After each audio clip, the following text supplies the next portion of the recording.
हम लोग अपने जीवन में किसी न किसी जेम्स बॉन्ड या स्पाई एस्पानॉज मूवी देखी होगी, जिसमें एक क्लिक ऑफ ए बटन से साधारण से दिखने वाले चीज़ों को विस्फोटक में बदल दिया जाता है। आज से पहले अगर मैं आपको बताता कि एक पेजर जो 90s में बहुत पॉपुलर हुआ करता था, उसे एक खतरनाक विस्फोटक में बदला जा सकता है, तो शायद आप मेरे ऊपर यकीन नहीं करते। पर आज ये एक वास्तविक दुनिया का हमला है जिसे इजराइल की खुफिया एजेंसी मोसाद ने अंजाम दिया है।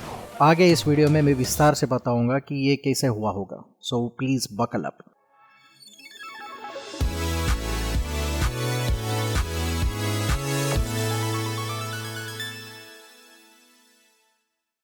सबसे पहले आइए समझते हैं कि ये पेजर क्या है। सेल फोन से पहले पेजर बहुत ही लोकप्रिय हुआ करता था। एक पेजर भी वायरलेस सिग्नल को प्राप्त करके ही काम करता है जैसे एक सेल फोन करता है।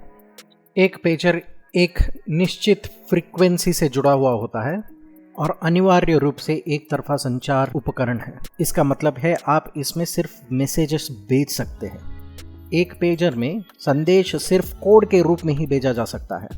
अलग अलग कोड्स के अलग अलग अर्थ होंगे। एक संदेश भेजने के लिए कैप कोड का इस्तेमाल करके एक पेजर को डायल किया जाता है। उसके बाद मैसेज कोड को एंटर किया जाता है और ये संदेश कैप कोड से जुड़ा हुआ पेजर पर डिलीवर हो जाता है। जब नेटवर्क से कोई संदेश या सिग्नल को भेजा जाता है, पेजर कंपन करता है और बीप करने लगता है और रिसीव करने पर मैसेज कोड को दिखाने लगता है। अब आइए जानते हैं कि मोसाद ने इस पेजर को हथियार के रूप में कैसे इस्तेमाल किया होगा। इजराइल की खुफिया एजेंसी मोसाद को पता चला कि हिजबुल्ला अपनी कार्यकर्ताओं को संदेश भेजने के लिए पेजर का इस्तेमाल कर रहा है। आज भी बहुत कम देश है जो पेजर की इस्तेमाल करते हैं। आजकल के सभी पेजर्स ताइवान जैसे देशों में बनाए जाते हैं। इसीलिए मोसाद ने सीधी निर्माता से संपर्क करके इन पेजर्स में हेराफेरी की हो सकती है। इसके बाद ऐसा लगता है कि मोसाद ने इन पेजर डिवाइसेस को एक ट्रिगर डिवाइस की तरह इस्तेमाल किया होगा। इस पूरे प्रोसेस में पहला कदम पेजर को संशोधित करना होता है। इसे एक छोटी विस्फोटक उपकरण से जोड़कर ऐसा किया जा सकता है। एक पेजर अपने आप में तो खतरनाक नहीं है, लेकिन जब इसे एक विद्युत सर्किट या डेटोनेटर से जोड़ा जाता है तो एक संकेत से विस्फोट हो सकता है।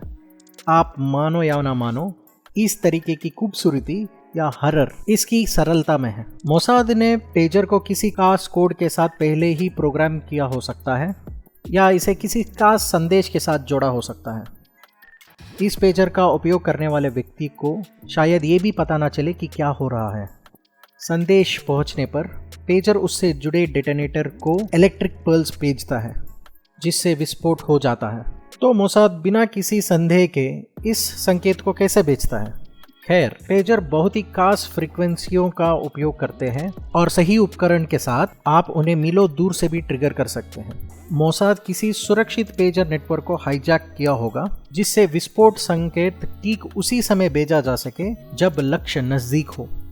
जब पेजर को सिग्नल प्राप्त हुआ तो वो तुरंत विस्फोट नहीं किया।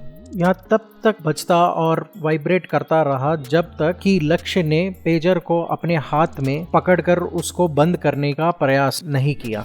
ये पहली बार नहीं है जब मोसाद ने हत्या करने के लिए इलेक्ट्रॉनिक्स का इस्तेमाल किया है। पेजर से किया हुआ हमला इस दिशा में एक और कदम है, कम तकनीक वाला फिर भी अत्यधिक प्रभावी। कुछ ही मिनटों में एक पेजर, एक पुराने जमाने का उपकरण, मोसाद के हाथों में एक घातक हथियार बन गया एंड कुछ सैकड़ों पेजर डिवाइसेस को विस्फोट के लिए प्रेरित किया। ये एक रिमाइंडर है कि सबसे सरल तकनीक को भी हथियार बनाया जा सकता है। हमसे जुड़े रहें। धन्यवाद।